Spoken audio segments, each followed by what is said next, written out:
Subject ज्ञान YouTube channel आपका हार्दिक स्वागत करता है। सब्जेक्ट ज्ञान यूट्यूब चैनल को लाइक, शेयर, कमेंट कीजिए और सब्सक्राइब करके बेल आइकन दबाइए। प्रस्तुत है कक्षा 12वीं भूगोल के नोट्स। मैं भंवरलाल मीणा और मेरे सहयोगी श्रीमान सईराम जी जाखड़।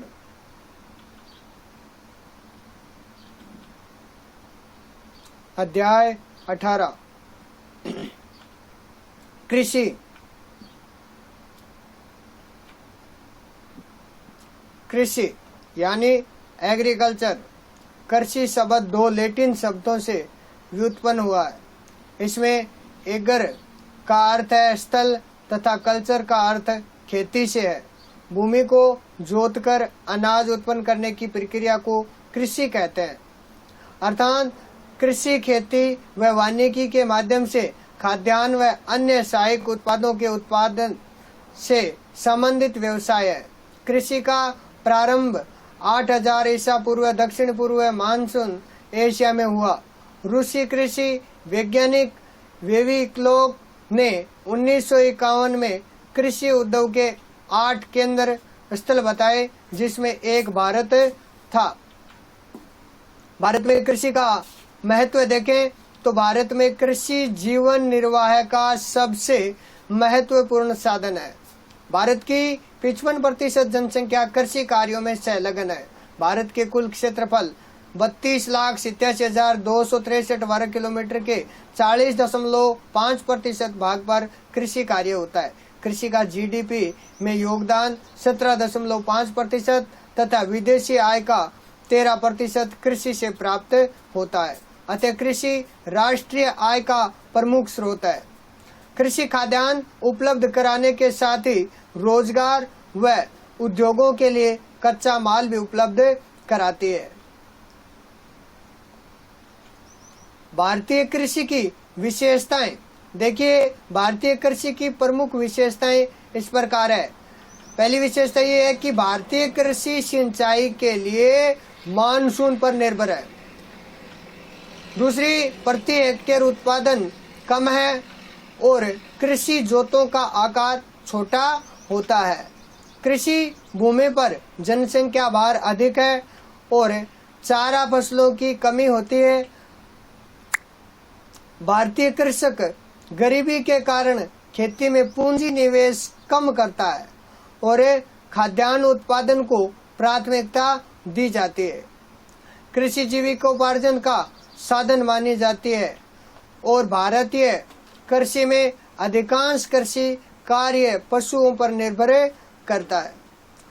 इस प्रकार यह कृषि की प्रमुख विशेषताएं थी। नोट, मुख्य बात है, विशेष ध्यान से सुने। भारतीय कृषि मानसून पर निर्भर है। अच्छी वर्षा की उम्मीद में भारत के किसान खेतों में बुआई कर देते हैं, परंतु मानसून के अनिश्चित होने के कारण कभी फसल नष्ट हो जाती है तो कभी बहुत अच्छी फसल हो जाती है। इसलिए लॉर्ड कर्जन ने भारतीय कृषि व अर्थव्यवस्था को मानसून का जुआ कहा है। भारत में कृषि के प्रकार देखिए। भारत में कृषि की निम्न रूप प्रचलित है। निर्वहन एवं वाणिज्य कृषि। निर्वहन वाणिज्य कृषि में सबसे पहले आती है आदिम निर्वहन कृषि। दूसरी आती है गहन निर्वहन कृषि। दूसरी होती है आर्द्र एवं शुष्क कृषि। तीसरी गहन एवं विस्तृत कृषि। 3 रूपों में कृषि का वर्गीकरण किया गया है। सबसे पहले पढ़ते हैं निर्वहन एवं वाणिज्य कृषि, जिसमें पहले आती है निर्वहन कृषि। निर्वहन कृषि का मुख्य उद्देश्य परिवार की खाद्यान्न आवश्यकताओं की पूर्ति करना होता है। निर्वहन कृषि मुख्य रूप से 2 प्रकार की होती है। निर्वहन कृषि की यदि बात करें तो आदिम निर्वहन कृषि, गहन निर्वहन कृषि, स्थानांतरित कृषि और चावल प्रधान कृषि, गेहूं प्रधान कृषि, ये 2 गहन निर्वहन कृषि और स्थानांतरित कृषि, जीवन निर्वाह कृषि के प्रकार थे। सबसे पहले पढ़ते हैं प्रारंभिक जीविका निर्वाह कृषि या स्थानांतरित कृषि। देखिए, स्थानांतरित कृषि भूमि के छोटे क्षेत्रों पर आदिम कृषि औजारों जैसे लकड़ी के हल आदि की मदद से की जाती है। इसे कृतन एवं दहन कृषि भी कहते हैं। स्थानांतरित कृषि की शुरुआत सर्वप्रथम थाईलैंड में हुई। इस कृषि में किसान जमीन के छोटे टुकड़े साफ करके उन पर अपने परिवार के भरण पोषण के लिए अनाज व अन्य खाद्य फसलें उगाते हैं। जब मृदा की उर्वरता कम हो जाती है तो किसान उस भूमि के टुकड़े से स्थानांतरित हो जाते हैं और कृषि के लिए भूमि का दूसरा टुकड़ा साफ करते हैं। कृषि के इस प्रकार के स्थानांतरण से प्राकृतिक प्रक्रियाओं द्वारा मिट्टी की उर्वरता शक्ति बढ़ जाती है। किसान उर्वरक अथवा अन्य आधुनिक तकनीकी का प्रयोग नहीं करते, इसलिए इस प्रकार की कृषि में उत्पादकता कम होती है। देश के विभिन्न भागों में इस कृषि को विभिन्न नामों से जाना जाता है, जैसे झूमंग कृषि उत्तरी पूर्वी राज्यों में, असम, मेघालय, मिजोरम, नागालैंड, दीपा कृषि छत्तीसगढ़ के बस्तर जिले और अंडमान निकोबार द्वीप समूह में, वेबर कृषि ये छत्तीसगढ़ में, पोदू कृषि ये आंध्र प्रदेश में और पोन्नम केरल में, छिप्पा पेंडा गोंड प्रायद्वीपीय पठार में, कुमारी पश्चिम घाट में और खील हिमालय क्षेत्र में, वालरा, चीमाता व दजिया राजस्थान में, इन नामों से इस स्थानांतरित कृषि को जाना जाता है। अब बात आती है स्थायी कृषि की। यह स्थानांतरित कृषि के बिल्कुल विपरीत है, जिसमें कृषि निश्चित स्थानों पर की जाती है। इसे स्थानबद्ध कृषि भी कहते हैं। ये विश्व में सर्वाधिक प्रचलित कृषि पद्धति है। इस कृषि में कृषि के साथ पशुपालन भी किया जाता है। कृषि के साथ पशुपालन का कार्य मिश्रित कृषि कहलाता है। यह कृषि मध्य हिमालय तथा प्रायद्वीपीय के उत्तर पूर्वी भागों में प्रचलित है। अगर बात करें गहन निर्वहन कृषि की, तो विस्तृत आकार वाले खेतों पर यांत्रिक विधियों से की जाने वाली कृषि को गहन निर्वहन कृषि कहते हैं। इस प्रकार की कृषि उन क्षेत्रों में की जाती है जहां भूमि पर जनसंख्या का दबाव अधिक होता है। इस कृषि में मानव श्रम का प्रयोग अधिक होता है तथा सिंचाई का प्रयोग भी किया जाता है। एक ही क्षेत्र पर एक से अधिक फसलें बोई जाती है, जिसे फसल आवर्तन कहते हैं। उच्च उत्पादकता प्राप्त करने के लिए किसान आधुनिक युक्तियां अपनाते हैं। फसल प्रधानता के आधार पर यह दो प्रकार की होती है। हम बात करते हैं आगे चावल प्रधान गहन निर्वहन कृषि की। इसकी प्रमुख फसल है वो चावल है, जो 100 सेंटीमीटर से अधिक वर्षा वाले क्षेत्रों में उगाई जाती है। पश्चिमी बंगाल, बिहार, पूर्वी उत्तर प्रदेश के जलोढ़ मिट्टी वाले क्षेत्रों में चावल की कृषि की जाती है। और गेहूं प्रधान गहन निर्वहन कृषि की यदि बात करें तो गेहूं इसकी प्रमुख फसल है, जो 100 सेंटीमीटर से कम वर्षा वाले क्षेत्रों पंजाब, हरियाणा, पश्चिम उत्तर प्रदेश, राजस्थान व प्रायद्वीपीय पठार के पश्चिमी भाग में प्रचलित है। दूसरी वाणिज्यिक या व्यापारिक कृषि की यदि हम बात करें तो इस प्रकार की कृषि का मुख्य लक्ष्य अधिक पैदावार देने वाले बीजों, रासायनिक उर्वरकों और कीटनाशकों के प्रयोग से उच्च पैदावार प्राप्त करना है। इसमें एक ही प्रकार की फसल का अधिक उत्पादन करके आय में वृद्धि प्रयास किया जाता है। आगे बात करते हैं इसी दौर में कृषि के अगले बात कि आर्द्र एवं शुष्क कृषि। आर्द्र कृषि किसे कहते हैं? वे क्षेत्र जहां पर वर्षा का औसत है वो लगभग 100 से 200 सेंटीमीटर तक रहता है, वहां पर आर्द्र कृषि की जाती है। गंगा के मैदान तथा उत्तर पूर्वी भारत में आर्द्र प्रकार की कृषि की जाती है। शुष्क कृषि की बात करें तो जिन क्षेत्रों में वर्षा 50 सेंटीमीटर से कम होती है तथा सिंचाई का अभाव होता है, वहां पर शुष्क कृषि की जाती है। गेहूं, जौ, ज्वार, बाजरा, चना, कपास आदि शुष्क कृषि की फसलें हैं। भारत में शुष्क कृषि अरावली के पश्चिमी राजस्थान, गुजरात, महाराष्ट्र आंध्र प्रदेश आदि राज्यों में की जाती है। भारत में शुष्क कृषि अनुसंधान कार्यालय रांची झारखंड में स्थापित किया गया है, जो भारत की शुष्क क्षेत्रों की जलवायु, प्राकृतिक दशा तथा उचित बीजों का चयन करके शुष्क क्षेत्र हेतु कृषि की योजना बनाई जाती है या उनकी योजना बनाता है। अगली बात करते हैं गहन व विस्तृत कृषि की। तो ध्यान से देखेंगे, गहन कृषि का प्रमुख उद्देश्य कम क्षेत्र पर अधिक उत्पादन करना है। खेत का आकार छोटा, भूमि की तुलना में श्रमिक अधिक, फसल चक्रण, बहुफसलें व मानवीय श्रम की प्रधानता रहती है आदि इसकी प्रमुख विशेषताएं हैं। उत्तर भारत के अधिकांश भागों में गहन कृषि की जाती है। यदि बात करें विस्तृत कृषि की, तो जिन देशों में जनसंख्या की तुलना में भूमि अधिक होती है, वहां पर विस्तृत क्षेत्र में मशीनों व यांत्रिक उपकरणों की सहायता से कृषि कार्य किया जाता है, जिसे विस्तृत कृषि कहा जाता है। चकबंदी योजना, भारत में चकबंदी योजना के तहत कृषकों के जगह जगह बिखरे हुए खेतों को एक स्थान पर मिला चक दिया जाता है, जिससे कृषि जोतों का आकार विस्तृत हो जाता है। फलस्वरूप कृषि कार्य में सुविधा के साथ साथ कृषि उत्पादन में भी वृद्धि हुई है। पंजाब, हरियाणा व उत्तर प्रदेश में यह योजना पूर्ण हो चुकी है। आगे बात करते हैं इसी क्रम के अंदर जैविक कृषि की। जैविक कृषि जो होती है वो खाद एवं परंपरागत तरीकों से की जाने वाली कृषि को जैविक कहते हैं। जैविक कृषि पर्यावरण अनुकूल कृषि है, जो मिट्टी की जल धारणा क्षमता को बढ़ाती है और इसमें रसायनों का उपयोग बिल्कुल नहीं होता और कम लागत में गुणवत्तापूर्ण उत्पादन होता है।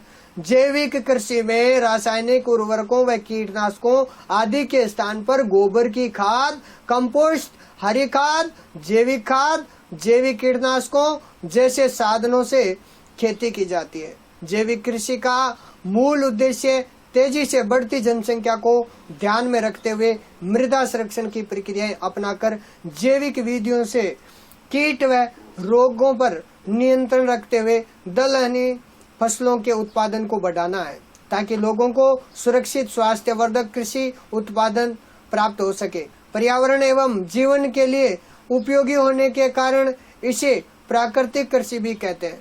बात करते हैं सिक्किम भारत का पहला पूर्ण जैविक प्रधान खेती करने वाला राज्य है। 18 जनवरी 2016 को बना था। महाराष्ट्र, मेघालय, मिजोरम, पंजाब, उत्तर प्रदेश जैविक कृषि करने वाले प्रमुख राज्य हैं। तो 18 जनवरी 2016 को जैविक कृषि करने वाला सिक्किम भारत का पहला राज्य बना। अब बात करते हैं जैविक कृषि व रासायनिक कृषि में अंतर क्या है। देखिए, जैविक कृषि और रासायनिक कृषि में जैविक खाद एवं परंपरागत तरीकों से की जाने वाली कृषि जैविक कृषि कहते हैं, जबकि रासायनिक खादों व कीटनाशक दवाओं के प्रयोग से की जाने वाली कृषि को रासायनिक कृषि कहते हैं। जैव पदार्थ द्वारा निर्मित खाद का प्रयोग जैविक कृषि में किया जाता है। रासायनिक खाद पर्यावरण व मानव स्वास्थ्य के प्रतिकूल है। जैविक कृषि में मानव श्रम अधिक लगता है। मानव श्रम के स्थान पर मशीनों का अधिक प्रयोग होता है, वो रासायनिक कृषि होती है। जैविक खाद भूमि के उपजाऊपन को बढ़ाने में सहायक होती है, जबकि रासायनिक खाद से भूमि की उर्वरता शक्ति नष्ट होती है।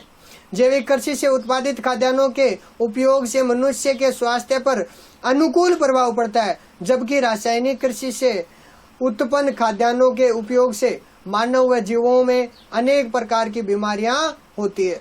जैविक खाद में कंपोस्ट, गोमूत्र, वर्मी कंपोस्ट, पेड़ पौधों के सड़े गले पदार्थ आदि को सम्मिलित किया जाता है, जबकि रासायनिक खादों में फास्फेट, नाइट्रोजन, अमोनिया आदि प्रमुख है। इस प्रकार जैविक कृषि में रासायनिक कृषि में अंतर था। कृषि ऋतु और उनकी प्रमुख फसलों के बारे में देखें तो खरीफ की फसल है वो जून से सितंबर के मध्य बोई जाती है। उत्तरी भारत के राज्यों में चावल, कपास, बाजरा, मक्का, ज्वार, अरहर, तुर आदि खरीफ की फसल के रूप में बोए जाते हैं। दक्षिण राज्य में खरीफ के रूप में चावल, मक्का, रागी, ज्वार तथा मूंगफली बोई जाती है। बात करते हैं रबी की फसल की, तो उत्तरी राज्यों के अंतर्गत गेहूं, चना, तोरई, सरसों, जौ आदि को बोया जाता है, जबकि दक्षिणी राज्यों में चावल, मक्का, रागी और मूंगफली को अक्टूबर से मार्च महीने में रबी की फसल के रूप में बोया जाता है। जायद की फसलों की बात करें तो अप्रैल से जून तक का इसका समय चलता है, जिसमें उत्तरी राज्यों के अंतर्गत वनस्पति, सब्जियां, फल, चारा आदि फसलें बोई जाती है, जबकि दक्षिणी राज्यों में चावल, सब्जियां, चारा, फसलें आदि को बोया जाता है। ये भारतीय कृषि ऋतु थी। अब आगे इसी क्रम में बढ़ते हुए बात करते हैं भारत की मुख्य कृषि फसलें कौन कौन सी हैं। देखिए, चावल भारत की सबसे प्रमुख खाद्य फसल है। भारत के पूर्वी और दक्षिणी भागों के लोगों की यह मुख्य खाद्य फसल है। चावल का मूल स्थान भारत है। यह उष्णकटिबंधीय खरीफ की फसल है और भारत चीन के बाद दूसरा सबसे बड़ा चावल उत्पादक देश है। यदि हम बात करें भौगोलिक आवश्यकताओं की, तो चावल के लिए भौगोलिक आवश्यकताएं कौन कौन सी? देखिए, पहला तापमान, उच्च तापमान होना चाहिए 25 डिग्री सेल्सियस, यानी बोना, उगाना और काटने में इतना तापमान की आवश्यकता होती है। दूसरा, वर्षा 100 सेंटीमीटर से अधिक होनी चाहिए और 75 दिनों तक खेत को जल द्वारा पूर्ण रूप से भरा होना चाहिए। मृदा की बात करें तो जलोढ़ मृदा इसके उगाने के लिए सबसे अच्छी होती है। बात करते हैं चावल की किस्मों की, तो असम, पश्चिम बंगाल और उड़ीसा में धान की 3 फसलें होती है। और शीतकाल में, अमन मानसून काल में और बोरो ग्रीष्म काल में बोई जाती है। इनमें अमन की किस्म की सर्वाधिक 86% पैदावार होती हो। उसके बाद में बात करते हैं उत्पादक क्षेत्र के। चावल की खेती मुख्य रूप से असम, पश्चिम बंगाल, उड़ीसा, आंध्र प्रदेश, तमिलनाडु, केरल और महाराष्ट्र, विशेषकर कोंकण तटीय क्षेत्रों, उत्तर प्रदेश और बिहार में की जाती है। चावल उत्पादक क्षेत्र के अनुसार राज्यों का क्रम पश्चिम बंगाल सर्वाधिक, पंजाब, यूपी, आंध्र प्रदेश प्रमुख है। प्रति हेक्टेयर उत्पादन की दृष्टि से पंजाब प्रथम स्थान पर है। छत्तीसगढ़ के मैदानी भाग को चावल का कटोरा कहा जाता है। राष्ट्रीय चावल अनुसंधान केंद्र कटक यानी ओडिशा में स्थित है। तमिलनाडु का तंजावुर जिला चावल उत्पादन के लिए प्रसिद्ध है। आगे बात करते हैं गेहूं की, तो गेहूं के लिए गेहूं भारत की चावल के बाद दूसरी प्रमुख फसल खाद्य फसल के रूप में होती है। भारत विश्व का 12% चावल उत्पादित करके चीन के बाद दूसरे स्थान पर है। भारत के कुल बोया गया क्षेत्र के 23% भाग पर गेहूं बोया जाता है। भारत के 23% भाग पर गेहूं बोया जाता है। भौगोलिक आवश्यकताएं इनकी देखें तो गेहूं के लिए सबसे पहले तापमान देखते हैं। 10 डिग्री सेल्सियस से लेकर के 15 डिग्री सेल्सियस, उगाने के दौरान 20 डिग्री सेल्सियस से 28 डिग्री, पकने के समय तक 100 दिन पाला रहित होना अति आवश्यक है। उसके बाद हम वर्षा की बात करें तो 50 सेंटीमीटर से 75 सेंटीमीटर मावट गेहूं की कृषि के लिए श्रेष्ठ होती है। शीत ऋतु में उत्तर पश्चिमी चक्रवातों से होने वाली वर्षा को राजस्थान सहित उत्तर पूर्वी मैदानी भागों में मावट कहा जाता है। बात करते हैं मृदा की, तो उर्वर मृदा, गंगा मैदान की जलोढ़, लोमी मृदा, दक्कन की काली मिट्टी, ये सारी मृदाएं हैं वो भौगोलिक दृष्टि से अति महत्वपूर्ण है। उत्पादक क्षेत्र देखें तो उत्तर प्रदेश, पंजाब, हरियाणा, बिहार, राजस्थान और मध्य प्रदेश प्रमुख गेहूं उत्पादक राज्य हैं। हरित क्रांति से सर्वाधिक प्रभावित फसल गेहूं की है। भारत में गेहूं उत्पादन की दृष्टि से सतलुज, यमुना एवं ऊपरी गंगा का मैदान सर्वाधिक महत्वपूर्ण माना जाता है, जो भारत के कुल गेहूं का 68% उत्पादित करता है। बात करते हैं आगे इसी क्रम के अंतर्गत देखें तो उत्तर प्रदेश जो भारत के कुल गेहूं उत्पादन का 28% उत्पादन करके उत्तर प्रदेश है वो देश में प्रथम स्थान पर है। यूपी का गंगा यमुना तथा गंगा घाघरा दोआब गेहूं की कृषि के लिए विशेष रूप से प्रसिद्ध है। बात करें पंजाब 18% गेहूं का उत्पादन करके पंजाब दूसरा सबसे बड़ा राज्य है। हरित क्रांति के प्रभाव से पंजाब में गेहूं की उपज में उल्लेखनीय वृद्धि हुई। गेहूं का सर्वाधिक प्रति हेक्टेयर उत्पादन भी पंजाब में ही होता है। मध्य प्रदेश की बात करें तो तीसरा बड़ा गेहूं उत्पादक राज्य मध्य प्रदेश है। राजस्थान में इंदिरा गांधी नहर के जल के द्वारा हनुमानगढ़ और गंगानगर में गेहूं की कृषि की जाती है। गंगानगर को राजस्थान का अन्न भंडार भी कहा जाता है। प्रश्न आ सकता है, राजस्थान का अन्न भंडार किसे कहते हैं? तो किसे कहते हैं? गंगानगर को। बात करते हैं कपास की, तो कपास भारत को कपास के पौधे का मूल स्थान माना जाता है। कपास उष्णकटिबंधीय फसल है जो अर्ध शुष्क भागों में खरीफ की ऋतु में बोई जाती है। सूती कपड़ा उद्योग में कपास एक मुख्य कच्चा माल है। चीन, अमेरिका तथा पाकिस्तान के बाद विश्व में भारत कपास का चौथा बड़ा उत्पादक देश है। बात करते हैं भौगोलिक आवश्यकताओं की, तो भौगोलिक आवश्यकताओं के लिए तापमान सब कितना चाहिए? तो कपास उपोष्ण कटिबंधीय पादप है जिसके लिए 21 डिग्री सेल्सियस से 25 डिग्री सेल्सियस तक तापमान आदर्श रहता है। 200 दिन पाला रहित तथा स्वच्छ आकाश होना चाहिए। बात करते हैं वर्षा की, तो 50 सेंटीमीटर से 80 सेंटीमीटर तक पर्याप्त सिंचाई की सहायता से भी कपास उगाया जा सकता है।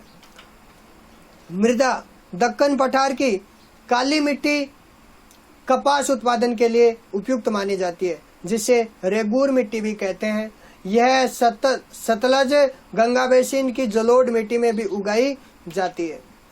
उत्पादक क्षेत्र को यदि देखें तो भारत में 2 प्रकार की कपास उत्पादित होती है। कितने प्रकार की कपास उत्पादित होती है? 2। पहली छोटे रेशे वाली भारतीय कपास और दूसरी लंबे रेशे वाली अमेरिकन कपास। तो अमेरिकन कपास को उत्तर पश्चिमी भारत भाग में नरमा कहा जाता है और भारत कपास उत्पादन में चीन, अमेरिका, पाकिस्तान के बाद चौथे स्थान पर है। भारत में कपास के 3 मुख्य उत्पादक क्षेत्र निम्न है। देखिए, पहला है गुजरात व महाराष्ट्र, दूसरा आपका आता है पंजाब, हरियाणा व उत्तरी राजस्थान, और तीसरा आंध्र प्रदेश, कर्नाटक व तमिलनाडु का पठारी भाग इसके अंतर्गत सम्मिलित किया गया है। गुजरात की बात करें, गुजरात व महाराष्ट्र भारत की 55% कपास का उत्पादन करते हैं। बात करते हैं गुजरात 34% कपास उत्पादन के साथ प्रथम व महाराष्ट्र 20% के साथ दूसरे व आंध्र प्रदेश तीसरा सबसे बड़ा कपास उत्पादक राज्य है। यहाँ की काली मिट्टी कपास की खेती के लिए सबसे उपयुक्त मानी जाती है। पंजाब में कपास की प्रति हेक्टेयर उपज देश में सर्वाधिक है। राजस्थान में हनुमानगढ़ सबसे बड़ा कपास उत्पादक जिला है। बात करते हैं आगे बिट्टी कॉटन की, तो बिट्टी कॉटन जो है कपास, यह कपास एक आनुवांशिक रूप से संशोधित कपास है और जीएम फसल जो होती है उसके माध्यम से ऐसे पौधे या फसलें जिनके जीन्स परिवर्तित या संशोधित किए जा चुके हैं, आनुवांशिक रूपांतरित जेनेटिकल मॉडिफाइड पौधे कहलाते हैं। इस तकनीकी द्वारा शुष्क, शीत, ताप आदि के प्रति अधिक सहिष्णु फसलों का निर्माण किया जा सकता है, जैसे कपास, मक्का, सरसों आदि। इनका उपयोग भी यहाँ पर किया जाता था। उसके बाद में आगे देखते हैं बिट्टी यानी बेसिलस थुरिनजिएसिस, एक प्रकार का जीव विष है जो बेसिलस थुरिनजिएसिस नामक जीवाणु से निर्मित होता है। यह वीडको के प्रति प्रतिरोधकता पैदा करता है, जिससे कीटनाशकों के उपयोग की आवश्यकता नहीं होती है। उसके बाद में अगले बिंदु पर चलते हैं तो गन्ना आता है। गन्ना एक उष्ण और उपोष्ण कटिबंधीय फसल है जो घास कुल से संबंधित है। भारत को गन्ने की जन्मस्थली होने का गौरव प्राप्त है। ब्राजील के बाद भारत 35% दूसरा बड़ा गन्ना उत्पादक देश है। बात करें गन्ना शक्कर, गुड़ और खांडसारी का मुख्य स्रोत माना जाता है। भौगोलिक आवश्यकता यदि इनकी देखें तो पहला है तापमान। कैसे तापमान? उष्ण और आर्द्र जलवायु, तापमान 20 डिग्री सेल्सियस से 27 डिग्री सेल्सियस पकने के समय कम तापमान की यहाँ पर आवश्यकता होती है। वर्षा की बात करें तो 100 सेंटीमीटर वार्षिक वर्षा से अधिक वर्षा के कारण शर्करा की कमी भी हो सकती है, तो 100 सेंटीमीटर वार्षिक वर्षा होनी चाहिए। उसके बाद हम बात करते हैं मृदा। गन्ना उत्पादन हेतु नाइट्रोजन एवं जीवाश्म युक्त उपजाऊ मिट्टी आवश्यक है। काली जलोढ़, लोमी, गंगा मैदान की जलोढ़ मिट्टी तथा दक्षिणी भारत की काली मिट्टी सबसे उपयुक्त मिट्टी है। इस मिट्टी का गन्ने की खेती के लिए उपयुक्त प्रयोग किया जाता है। बात आती है उत्पादक क्षेत्र, तो उत्तर प्रदेश के 38% गन्ने का सबसे बड़ा उत्पादक राज्य बना है। यूपी के तराई क्षेत्र और गंगा यमुना दोआब क्षेत्र प्रमुख गन्ना उत्पादक क्षेत्र हैं। मेरठ का गन्ना उत्तम कोटि का है, जिसका उपयोग गुड़ बनाने में किया जाता है। बात आती है महाराष्ट्र, जो द्वितीय स्थान पर है, जबकि शक्कर उत्पादन में महाराष्ट्र का प्रथम स्थान है। तमिलनाडु के कोयम्बटूर में राष्ट्रीय गन्ना अनुसंधान संस्थान स्थित है और तमिलनाडु में समुद्र तटीय जलवायु के कारण गन्ने में मिठास अधिक होती है। पश्चिम बंगाल में गन्ने का सर्वाधिक प्रति हेक्टेयर उत्पादन होता है और बिहार, पंजाब, हरियाणा, कर्नाटक तथा आंध्र प्रदेश आदि अन्य गन्ना उत्पादक राज्य हैं। इन राज्यों में भी गन्ने का प्रमुखता से उत्पादन किया जाता है। बात आती है चाय की। चाय यह एक महत्वपूर्ण पेय पदार्थ की फसल है। चाय की पत्तियां, इनकी पत्तियों में कैफीन व टेनिन प्रचुरता में पाया जाता है। चाय सर्वप्रथम चीन में उठाई गई। भारत में यह अंग्रेजों द्वारा सर्वप्रथम 1840 में असम की ब्रह्मपुत्र घाटी में प्रारंभ की गई थी और भारत विश्व का अग्रणी चाय उत्पादक और श्रीलंका के बाद दूसरा बड़ा चाय निर्यातक देश बन गया। भौगोलिक दशाएं देखें चाय के लिए, तो उपयुक्त तापमान है वो उष्ण और उपोष्ण कटिबंधीय जलवायु होनी चाहिए। वर्ष भर उष्ण, नम और पाला रहित जलवायु की आवश्यकता होती है। 20 डिग्री सेल्सियस से 35 डिग्री सेल्सियस, लेकिन 25 डिग्री सेल्सियस आदर्श तापमान होता है। बात आती है वर्षा की, तो उच्च वर्षा 150 डिग्री सेल्सियस से 250 डिग्री सेल्सियस वर्षा का वितरण पूरे साल होना चाहिए। मृदा की बात करें तो हल्की लोमी मिट्टी, ह्यूमस तथा लोहे की प्रचुरता वाली मिट्टी होनी चाहिए। रासायनिक उर्वरक तथा खाद का लगातार उपयोग आवश्यक होता है। उसके बाद में आती है श्रम की आवश्यकता, तो श्रम, यहाँ पर चाय एक श्रम प्रधान उद्योग है, उद्यम है। इसके लिए प्रचुर मात्रा में सस्ता और कुशल श्रम चाहिए। इसकी ताजगी बनाए रखने के लिए चाय की पत्तियां बागान में ही संसाधित की जाती है। उसके बाद में बात आती है उत्पादकता क्षेत्र की, तो भारत के प्रमुख चाय उत्पादक क्षेत्र कौन कौन से देखिए। पहला है असम। असम की कुल शस्य कृषि क्षेत्र के 52% भाग पर चाय का उत्पादन किया जाता है। असम भारत का सबसे बड़ा चाय उत्पादक राज्य है, जो देश की 54% चाय उत्पादित करता है। कितने प्रतिशत है? 54। पश्चिमी बंगाल की बात करें तो दार्जिलिंग, जलपाईगुड़ी व कूच बिहार इसके प्रमुख हैं। उसके बाद में तमिलनाडु की यदि बात करें तो नीलगिरी व इलायची की पहाड़ियों में चाय का उत्पादन होता है। उसके बाद में केरल, त्रिचूर व पालघाट प्रमुख उत्पादक जिले हैं। बात आती है अन्य, हिमाचल प्रदेश, उत्तराखंड, मेघालय और आंध्र प्रदेश और त्रिपुरा आदि राज्यों में भी चाय उगाई जाती है। उद्यान कृषि की बात करें तो महानगरों में बाहरी बागों में की जाने वाली फलों, सब्जियों व फूलों की गहन कृषि को उद्यान कृषि कहते हैं। यह विशिष्ट प्रकार की कृषि है जिसमें अधिक मुद्रा मिलने वाली फसलें जैसे सब्जियां, फल फूल उगाए जाते हैं। इनकी मांग नगरीय क्षेत्रों में अधिक होने के कारण उद्यान कृषि का विकास नगरीय क्षेत्रों के निकट अधिक हुआ है। इस कृषि में गहन श्रम तथा अधिक पूंजी की आवश्यकता होती है। बात करते हैं आगे इसी क्रम में कि प्रमुख कृषि विधियां कौन कौन सी है।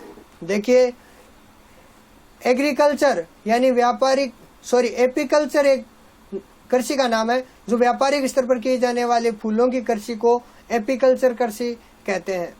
उसके बाद में आता है हार्टिकल्चर। व्यापारिक स्तर पर की जाने वाली फलों की कृषि को हार्टिकल्चर कहते हैं। ओलेरिकल्चर की बात करें तो व्यापारिक स्तर पर की जाने वाली सब्जियों की कृषि को ओलेरिकल्चर कृषि कहते हैं। ट्रक फार्मिंग कृषि, यह बड़ी मात्रा में सब्जियों के उत्पादन से संबंधित कृषि होती है। फार्म एवं बाजार के मध्य दूरी जो ट्रक द्वारा एक रात में तय की जाती थी के आधार पर इस कृषि का नाम ट्रक कृषि रखा गया। ट्रक कृषि की शुरुआत संयुक्त राज्य अमेरिका के कैलिफोर्निया में हुई थी। उसके बाद में बात करते हैं ट्रक कृषि की विशेषताएं क्या है। देखो, खेतों का आकार छोटा होता है, गहन कृषि होती है, श्रम तथा पूंजी की अधिकता होती है और यांत्रिक विधियों का प्रयोग किया जाता है। अधिक खाद्य व उर्वरक का प्रयोग भी यहाँ पर किया जाता है। भारत में कृषि क्षेत्र के सकल घरेलू उत्पाद में बागवानी क्षेत्र का योगदान लगभग 30% है, जबकि बोए गए क्षेत्र का 17% है। सब्जियों के उत्पादन में भारत चीन के बाद दूसरे स्थान पर, फूलों के उत्पादन में प्रथम स्थान तथा तमिलनाडु का है और मसाले उत्पादन में प्रथम स्थान है आपका गुजरात का है। फलों के उत्पादन में प्रथम स्थान यदि देखें तो महाराष्ट्र का तथा सब्जियों के उत्पादन में प्रथम स्थान देखें तो पश्चिम बंगाल का आता है। तो इनका प्रथम स्थान है इन राज्यों का। एक बार पुनः इनको रिवीजन करना। फलों की कृषि हार्टिकल्चर की यदि हम बात करें तो फल उत्पादन की दृष्टि से भारत को 5 प्रदेशों में विभाजित किया गया है। पहला आपका आता है हिमालय पर्वतीय शीतोष्ण क्षेत्र। सेब, अंगूर, बादाम, अखरोट आदि की खेती यहाँ पर की जाती है। उसके बाद में आता है पूर्वोत्तर आर्द्र प्रदेश। केला, नाशपाती, अमरूद आदि की खेती यहाँ पर की जाती है। उसके बाद में शुष्क एवं अर्ध शुष्क प्रदेश। आम, जामुन, केला, नींबू, अनार, खजूर, पपीता आदि की खेती की जाती है। बात आती है दक्षिणी प्रदेश में तो आम, संतरा, अंगूर, नारियल, काजू आदि की खेती की जाती है। उसके बाद में तटीय प्रदेश, नारियल, आम, पपीता और संतरा, इनकी खेती यहाँ पर की जाती है। उसके बाद में यदि आपको यह वीडियो पसंद आया है तो आप सब्जेक्ट ज्ञान YouTube चैनल को लाइक, शेयर, कमेंट कीजिए और सब्सक्राइब करके बेल आइकन दबाइए। आपने अपना अमूल्य समय दिया, इसके लिए आपका बहुत बहुत धन्यवाद। खुश रहिए, स्वस्थ रहिए, सुरक्षित रहिए। आगे फिर कभी नई वीडियो के साथ महत्वपूर्ण जानकारी लेकर आपके साथ उपस्थित होंगे। तब तक के लिए धन्यवाद।